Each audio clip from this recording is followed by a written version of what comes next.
네, 홍콩 민주화 시위의 상징이 됐던 노래가 금지곡이 됐습니다. 이 노래가 다시 회자되지 않도록 유튜브 등에서 내리는 작업이 필요하다는 이유에서였습니다.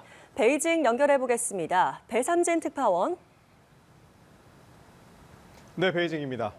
네, 오는 7월부터는 중국 길거리에서 휴대전화에 대한 불신 검문을 받을 수 있다고요.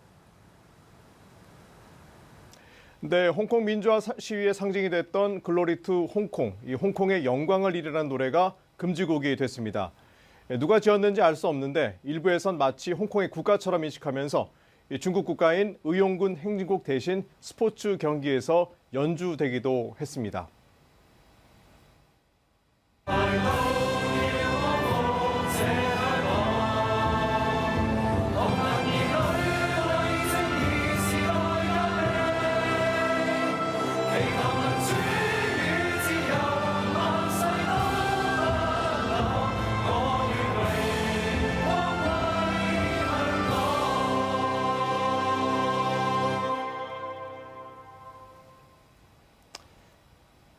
네, 바로 이 노래인데요. 홍콩 법무부가 지난해 6월 연주와 재생산을 금지해달라고 고등법원에 소송을 제기했는데 당초 고등법원이 기각한 것을 항소법원이 받아들인 겁니다.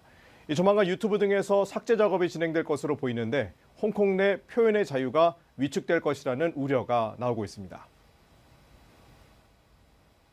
The decision to ban this song is the latest blow to the international reputation of a city that previously prided itself on having an independent judiciary, protecting the free exchange of information, ideas, and goods. 중국에서 오는 7월부터 휴대전화와 노트북 등 전자기기에 대한 불신 검문을 허용하는 규정이 발표됐습니다. 긴급 상황 시에는 어디에서든지 불시에 검사할 수 있도록 했는데 긴급 상황에 대한 구체적인 규정이 없어서 우려가 나오고 있습니다. 이 소식을 자세히 다룬 자유아시아 방송은 중국 여행자나 체류 외국인들이 주의해야 한다고 당부했는데요. 지난해 7월 국가분열, 스파이 방지 목적의 반간첩법 시행에 연장선이라는 해석이 나오고 있습니다.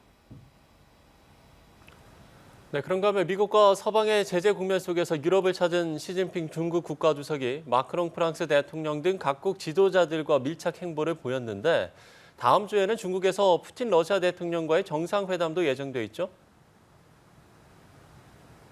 네, 이 5년 만에 유럽을 찾은 시진핑 중국 국가주석의 순방 일정도 이제 막바지입니다. 시 주석은 프랑스와 세르비아, 헝가리까지 가는 곳마다 큰 환대를 받았습니다. 마크롱 프랑스 대통령은 자신의 외할머니가 살았던 산골 마을에 시 주석 부부를 초대해 친밀 외교를 과시하며 눈길을 끌었는데요. 시 주석은 2달 앞으로 다가온 파리올림픽 기간 전쟁 등 적대 행위를 중단하자는 마크롱 대통령의 제안을 흔쾌히 호응했습니다.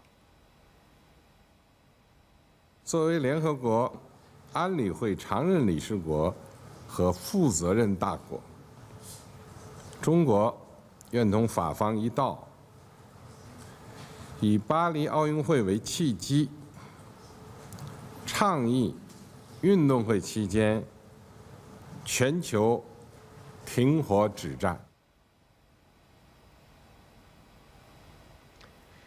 시 주석은 이번 순방에서 서방 내 우군의 존재를 과시할 수 있었다는 평가인데 서방에선 비판의 목소리가 만만치 않습니다. 월스트리트 저널은 시 주석이 유럽의 배신자들과 포옹을 즐겼다고 표현했습니다. 시 주석은 이번 순방 뒤 베이징을 방문할 푸틴 대통령을 상대로 휴전에 나서라고 설득해야 하는 외교적 부담도 떠안게 됐습니다. 다만 푸틴의 방중이 장기 집권의 길에 들어선 두 지도자 간 결속을 강화하는 자리인 만큼 휴전 얘기보다는 중러 간 차원 높은 결속을 위한 협력이 논의될 것이란 전망이 나오고 있습니다. 네, 대만 라이칭더 총통 당선인의 취임이 이제 열흘 앞으로 다가왔습니다. 대만은 중국의 침공에 대비해서 전시훈련을 벌이고 또 해킹 대비에 나섰죠. 네, 대만이 중공 침공에 대비해서 국토 안보 훈련에 착수했습니다. 총통 선거 이후 중국의 군사적 위협이 높아진 데 따른 것으로 풀이되는데요. 이 연말까지 정부기관과 에너지, 통신, 병원, 산업단지 등에서 실시될 예정입니다. 여기다 대만 당국은 취임식 당일 중국의 대만 공공기관 해킹 가능성에 긴장하고 있습니다. 2022년 8월 낸시 펠로시 미 하원 의장이 대만을 방문했을 때도 이 대만의 기차역과 편의점 등 공공장소 전자간판과 정부기관 웹사이트가 해킹되면서 펠로시 비방 메시지가 쏟아지기도 했는데요. 이 총통 취임식 당일 비슷한 방식으로 새 정부에 대한 비방과 조롱 메시지가 나올 수 있다고 보는 겁니다. 대만 해협 내 군사적 긴장감도 고조되고 있습니다. 최근 미국의 미사일 구축함 할시가 대만 해협을 통과하면서 중국은 항공기 20여 대와 함정 5척을 보내 대응했죠. 이 가운데 항공기 8대는 대만 해협 중간선을 넘기도 했는데 중국은 크고 작은 군사활동을 거의 매일 이어가고 있습니다. 중국이 라이칭더 당선인 취임 연설 내용을 파악하려는 시도도 있었다는 보도가 있었는데요.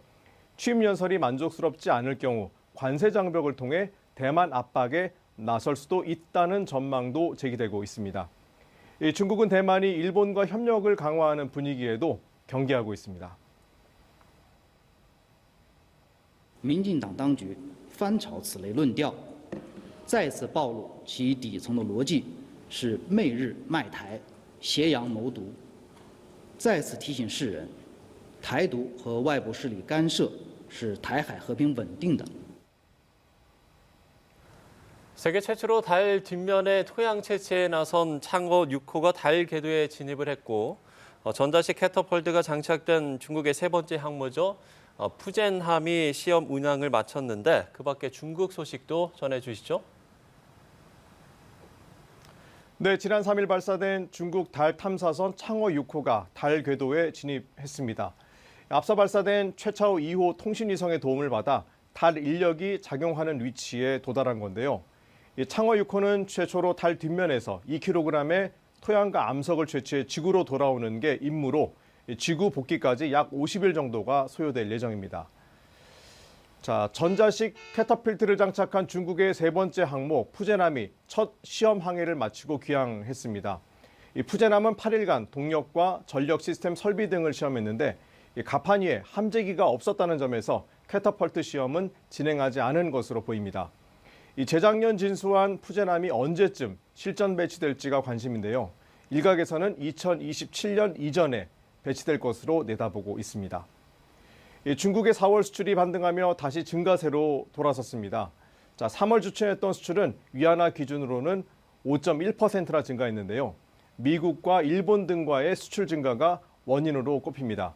우리나라 역시 4월 중국 수출만 놓고 보면 11.3%가 늘어나면서 2조 4천억 원의 흑자를 기록했습니다.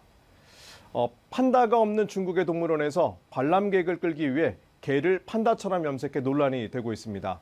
이 판다개 팬미팅이라며 티켓까지 팔았는데 이 판다개를 판다와 비슷한 털 분포를 가진 개라고 설명하는 편말까지 마련했습니다. 알고 보니 중국의 고유 품종인 차우차우에 염색만 한 것이 드러나면서 사회 통념에 어긋난다는 비판이 쏟아졌습니다. 지금까지 베이징에서 차이나워치였습니다.